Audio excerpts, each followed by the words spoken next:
We're recording. It'll sound creepy.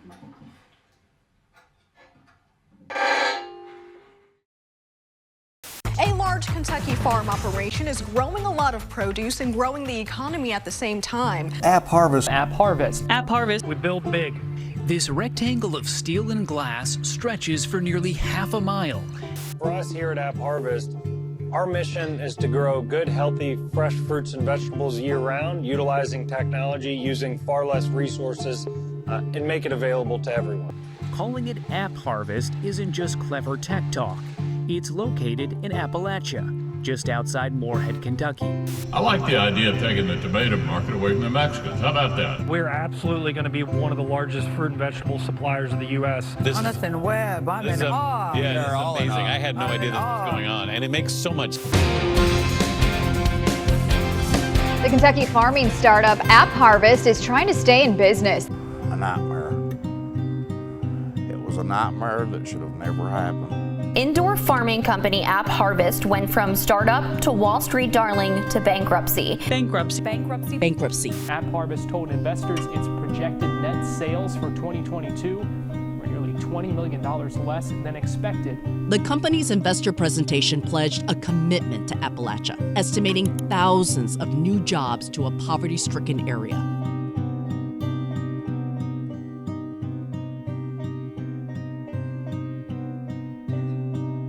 You know, we shut down the coal mines and no one said what's next.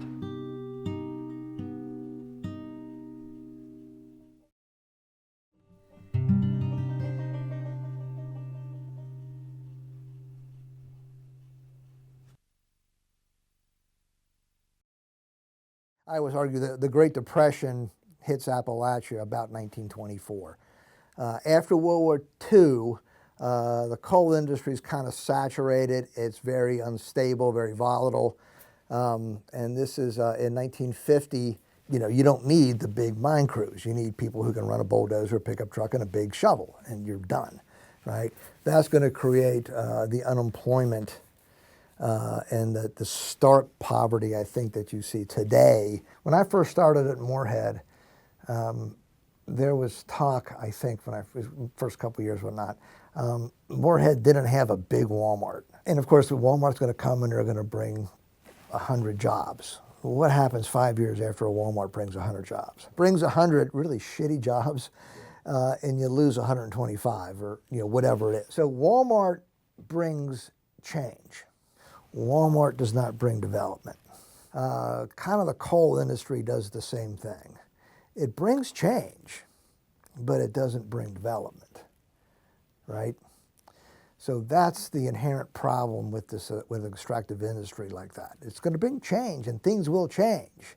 And sometimes they'll change seemingly for the better, but it's not going to develop anything. First thing I ever heard of Appharvest, there were several articles in the Herald Leader in Lexington about this new age startup coming to Pikeville, Kentucky. My name is Greg Napier. I'm the principal at Shelby Valley High School. A gentleman by the name of Jonathan Webb visited with me in the summer of probably 2016, 17, somewhere in that time frame. And just approached me, said he was looking for somebody that thought outside the box a little bit in terms of education. He introduced me to the Appharvest and the container farms and the greenhouses, and I liked what he was saying. It gave my kids opportunity to go into business for themselves, create LLCs, do some of those things, and then provide something that everybody needs, which is food. Pike County, Kentucky is the largest county in Kentucky, and had lost a tremendous amount of jobs because of the decline in coal. And it was going to use this revolutionary lighting technique to build a series of greenhouses, first in Pikeville and then all over Kentucky and the Appalachian region, to possibly bring thousands of jobs. I was like, well, good, it's finally something other than coal. And the next thing I know, that fell through. I didn't really know why, and then they were opening a place here in Round County. I'm Harry Clark. I'm the Round County Judge Executive. Well, I'll tell you, it was like drinking through a fire hose. When he first approached us, I think he was probably 30 years old, 32 years old. He was a young man, had great ideas, and honestly didn't have any money the first time he came pitched to us. So myself and Bob Helton was the EDC director at the time, and we encouraged him, we listened to him, And to be quite honest with you, when he left, we looked at each other and thought, well, that's probably not going to happen. But he was persistent, you know, and he made more contacts, and then, of course, he found some financial funding. It was interesting to me because their name was Appharvest, App being Appalachia. And while Morehead is in the Appalachian region, it's not the Appalachia that you all know. So I thought it was odd that they were coming here, and then immediately my mind thought it's because of I-64. It's an easier road in and out for product than US 23 or even the Mountain Parkway. It was a big to-do. I mean, this was COVID times when they first started building it, and then Rowan County pretty much rolled out the red carpet for them. And so Jonathan Webb, their founder, and then on the board was Martha Stewart and J.D. Vance, our current vice president. And they had national news entities featuring and focusing on them, this new hope for the region. But I remember there started to be articles published that they moved their offices from Morehead to Lexington. And Lexington is not Appalachia. But then, you know, they're courting these big names. And then it kind of made sense. And then they're opening up a new place in Madison County outside of Richmond, and then a third in Berea. And then all of a sudden they were having these groundbreakings for those. And then it wasn't long after that they started getting negative attention. Like, it looks like this place is going to last long. And then they paid the CEO, Jonathan Webb, several $1 million to basically step down. And then they went bankrupt. And then the fall, he came back for a follow-up visit, and at that point in time, he was working with the city of Pikeville and the county, trying to get a acreage in the industrial park to where he could build I think it was a 65-acre greenhouse. But it was something that was going to generate and provide food for our area, but also generate some jobs for the youth, along with managers and others. So I saw it as an opportunity for our kids. So my name is Brantley Johnson. I was one of the students at Shelby Valley High School that would go into the shipping container that Appharvest put to grow crops. I felt excitement. I thought that it was cool that they were putting something like that near us, putting the greenhouse that they had said near us. He was doing it with outside money. He wasn't really looking for local investors, so it was something I thought would be an opportunity for our kids. So when he started talking pep rally, he was wanting to introduce the thought of Appharvest, and it became not just a Shelby Valley High School pep rally, but the elementary school children came. You had the former UK quarterback Tim Couch, you had Ramal Bradley. We had representatives from Mitch McConnell's office, and just a lot of bigwigs. Current Vice President J.D. Vance was in attendance on that day. So the stage, we set it up in the gymnasium. I introduced the folks, and they talked about Appharvest and got some excitement going. And it was a really good thing for the school and the community. Who is Ramel Bradley? Ramel Bradley was, I'm not exactly sure what his role is in Appharvest.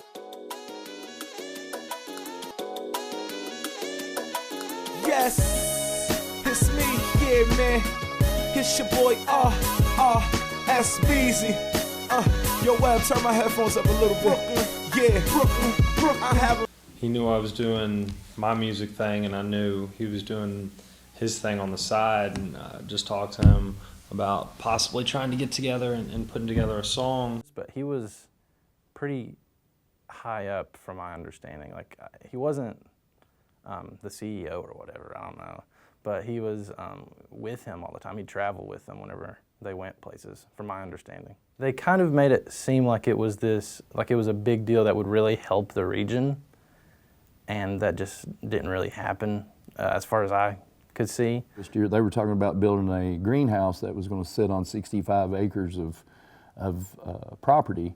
And sadly, I think by the time the final conversations came, they'd been whittled down to like a 15 to 20 acre greenhouse, which is not what they wanted. And the reason for that is that it was an old strip job.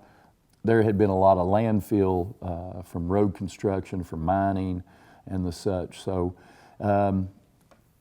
the structure that Appharvest was proposing had to sit on, basically on bedrock. It cannot settle. You don't want to put a glass structure on a 65-acre landfill. So that's what the industrial park folks use to whittle it down. It kind of sucked that they said they were putting in the facility near us and then they didn't.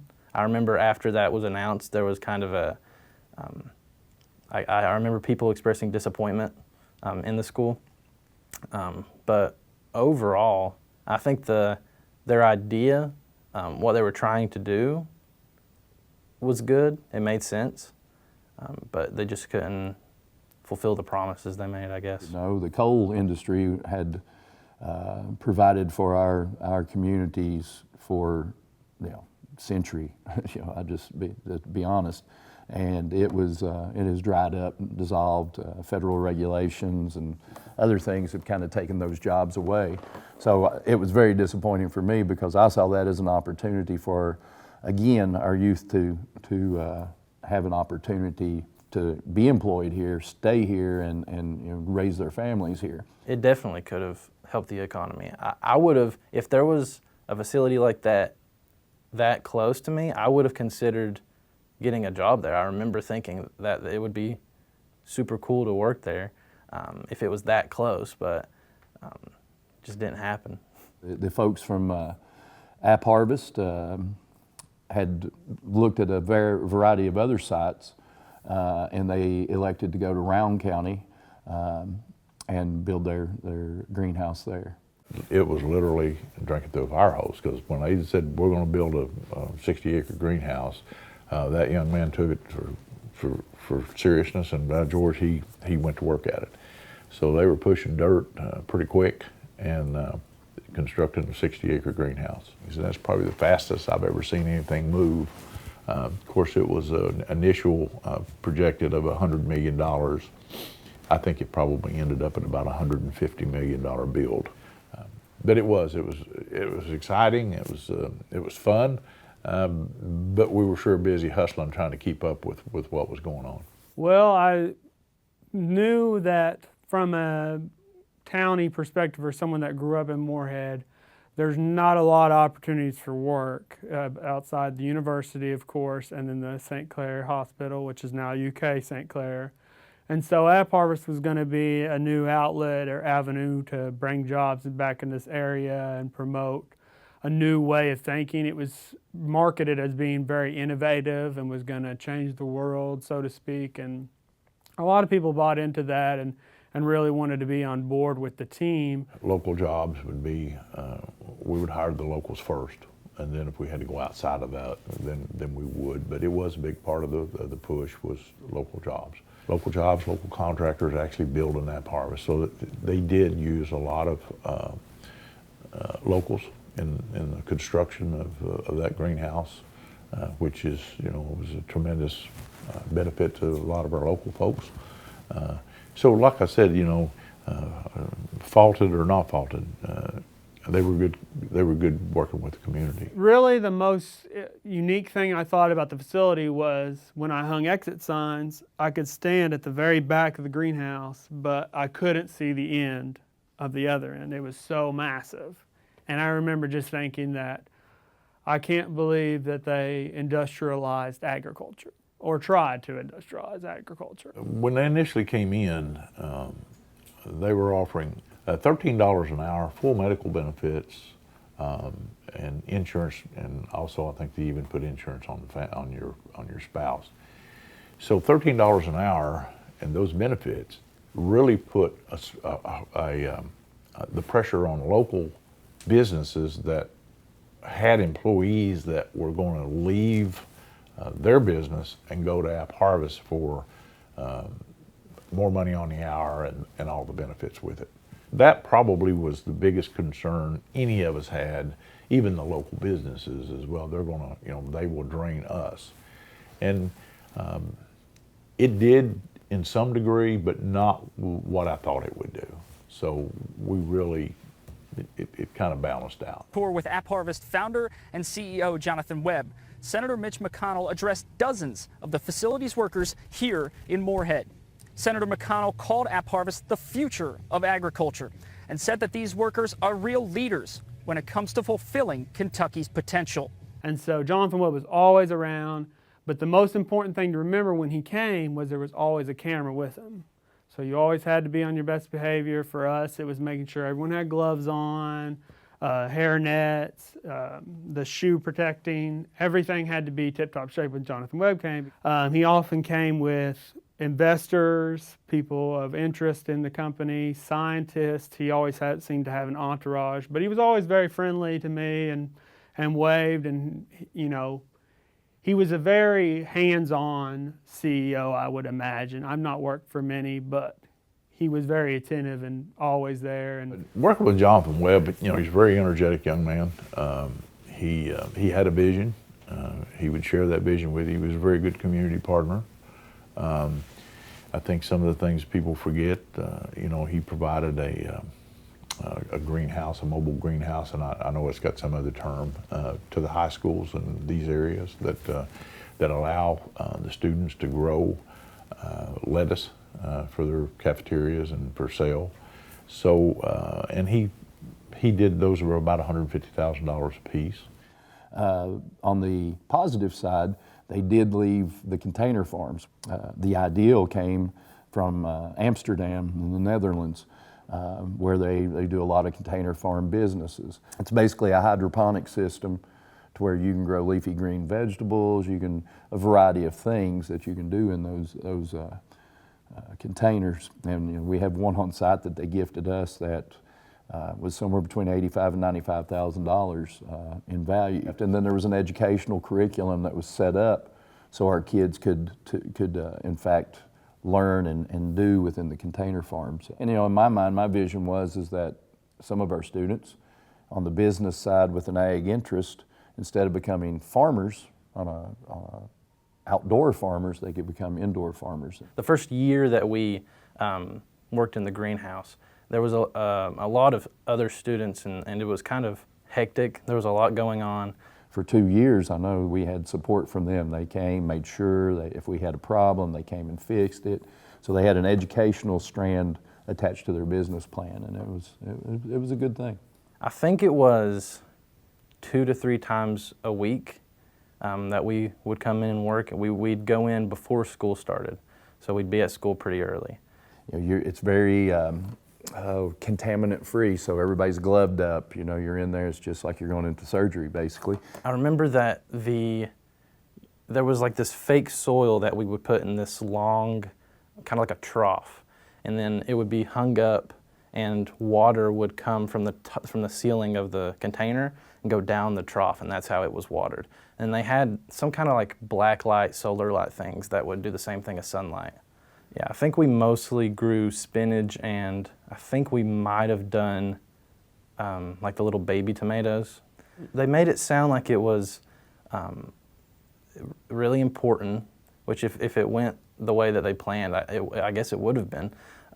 But then the second year that we did it, it was me and one other person pretty much all the time.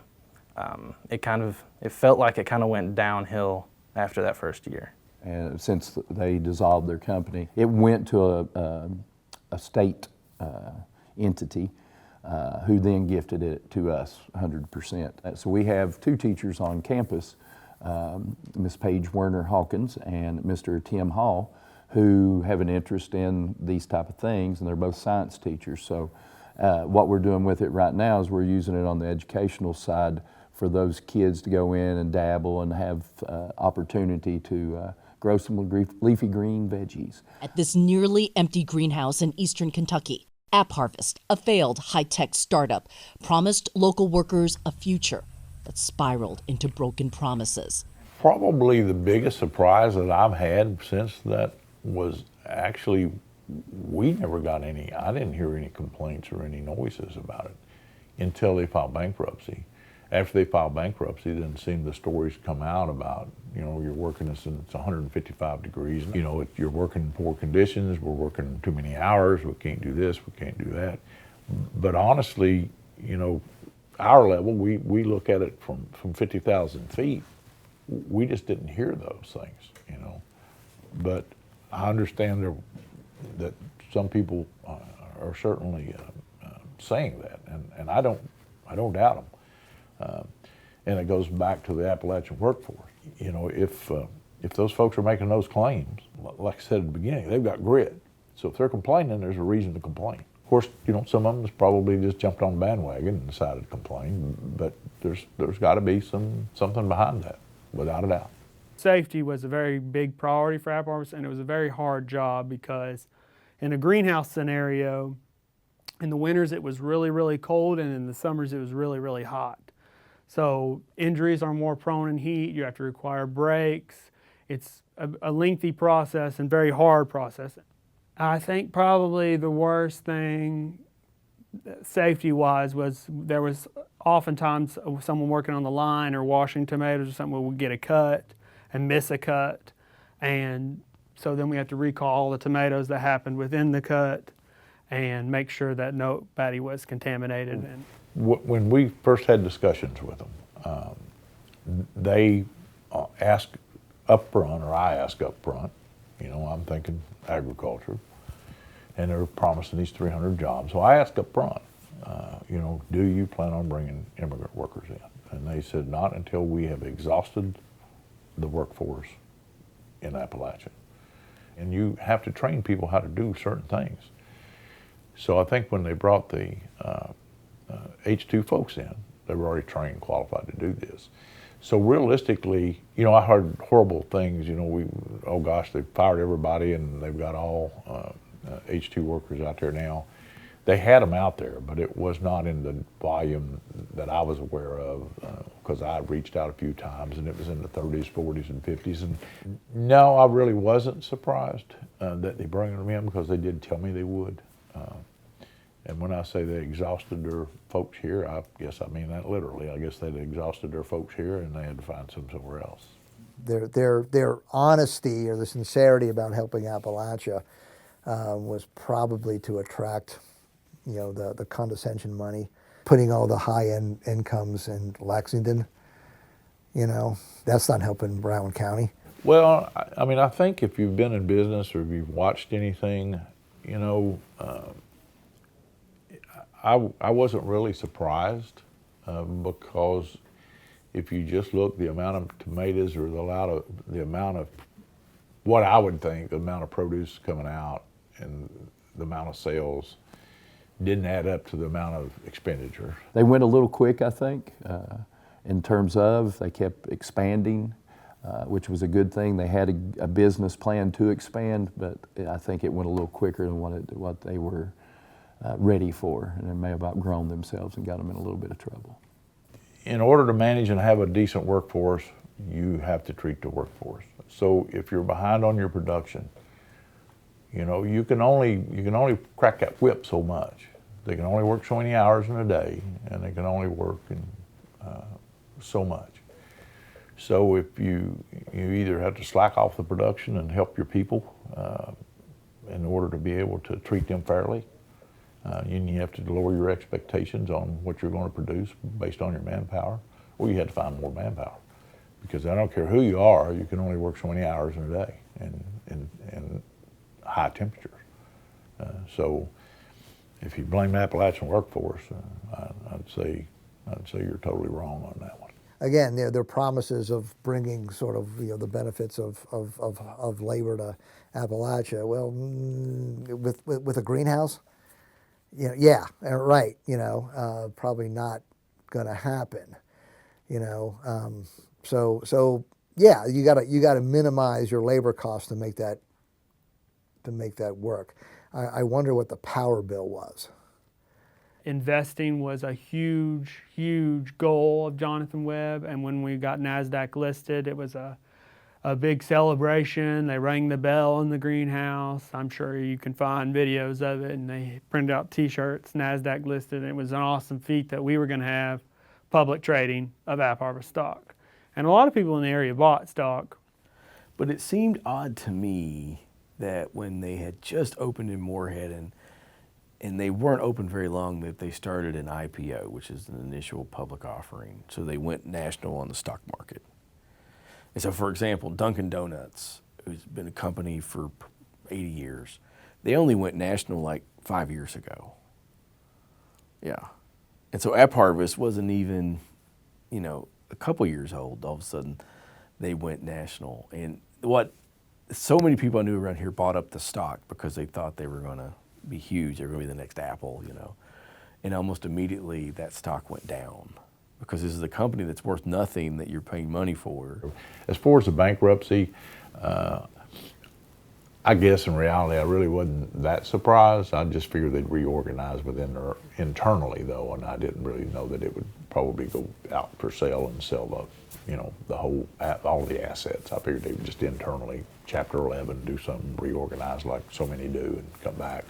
And so I was surprised, but I wasn't stunned because I knew what an ambitious task this was to create a facility like that. The other positive outcome the county came out of it is when they went bankrupt, we bought 240 acres out of bankruptcy. So with that, there was 80 acres for industrial use, and then the other acreage was probably not suited for industry. But boy, did it make a beautiful 140-acre park. The surrounding county's never had a park before. Well, now we got a 140-acre park. Do you know anything about Mastronardi and like the purchasing of Appharvest? Mastronardi has been a family-owned business in agriculture for many, many years. And I wasn't surprised that someone with the agricultural background and experience in greenhouses and other things stepped in. And then we also get about pretty close to $1 million a year in payroll and occupational tax. Honestly, when they went bankrupt as the county judge executive, and if you listen to those numbers, it concerned me because those are budgeted numbers. So of course that's a concern that I'm going to lose that much of revenue out of our budget. But they never missed it. We never seen any change, honestly, in when they went bankrupt. I think actually when they went bankrupt, they were in the tear out phase because they only grow the tomatoes for, I'll probably get this wrong, but maybe a year. And then they tear them all out and replant them all. So they were right in the middle of the tear out phase. And then Mastronardi just stepped in and continued the production. So we as a county really didn't see any downturn in revenue at all. Appharvest obviously got a black eye with everybody. But in reality, they did what they said they were going to do. They said they were going to build a greenhouse, they built a greenhouse. They said they were going to employ 300 employees, and they did, whether that's a mix of whatever. I think Appharvest is just another example in a long line of companies that came to an area in need of jobs and hopefulness. In pop culture at that time, whether it was the popular music of Chris Stapleton or Tyler Childers or even Sturgill Simpson, Appalachia was hot and popular all of a sudden.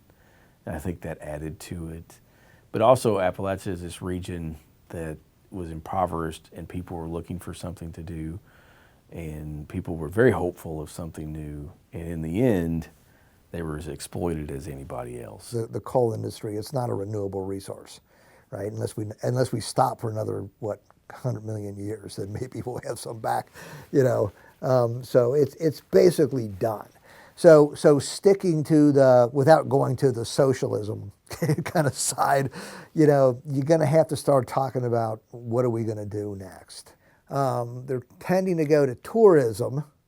One of the biggest economic things we do is tourism, believe it or not. Which again brings up, it depends on who and what. If you're just going to bring in the chain hotels and hire people to do minimum housekeeping jobs, we're not going to get very far. And so we feel like that moving forward with the distillery coming in, and they're doing that in phases. They've got some really good ideals and some really good models of some things. But we feel like that will definitely put us on the tourism trail, on the bourbon trail. It's got to be local development, that type of thing, and employing people locally to actually, own, run. And we already have a huge amount of money comes in from tourism, jobs, and also tax money and other things. So tourism really will be huge. It is now, but I think it will just continue to grow. And with the distillery coming in, it's just going to give us another tool to be able to attract those tourists and to get them here to come here to Round County. You put those high-end incomes in Lexington, that's going to benefit Lexington. That's not going to benefit here. When we get them here, sometimes they don't want to leave and they want to live here, you know. So, and that's all good. That's all good. The hospital is going to be investing over $1 billion over the next 10 years. You know, UK has partnered with St. Clair, so it's now UK St. Clair. They've got some big plans for growth. The university is pulling their end of the deal. They've got over $300 million worth of projects going right now. It's either under construction or in the plans for construction for housing and different centers and educational spaces. So there's just so much going on around county. We continue to work economic development. We have some folks that's very interested in locating here. We're looking forward to that. We're working with them. Round County's really got a bright future. And without that money staying there, and again the coal industry, the money's going to go out. In this case, it's going to Lexington. It went to Cincinnati, it went to New York, it went to London sometimes. It's going out is going out. And no matter 10 miles out or 10,000 miles out, it's still going out, right? And the high-end incomes are somewhere else and the low-end incomes are here. Things change, but they don't really develop.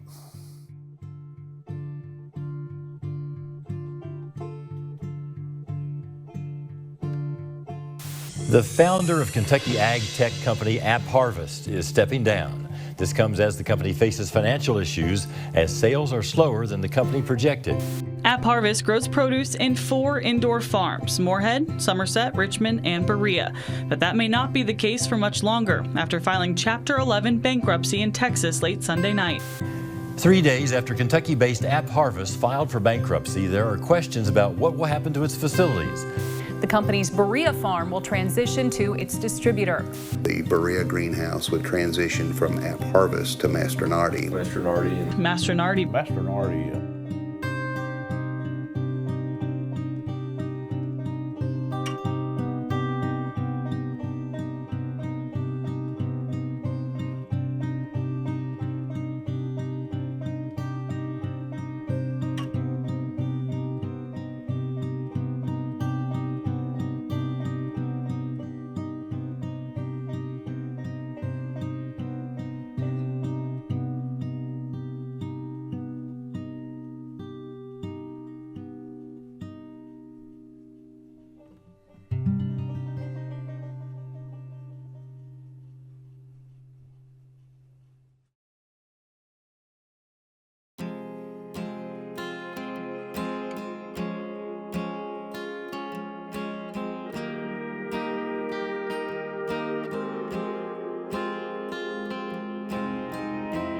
Amanda, hope you're doing fine.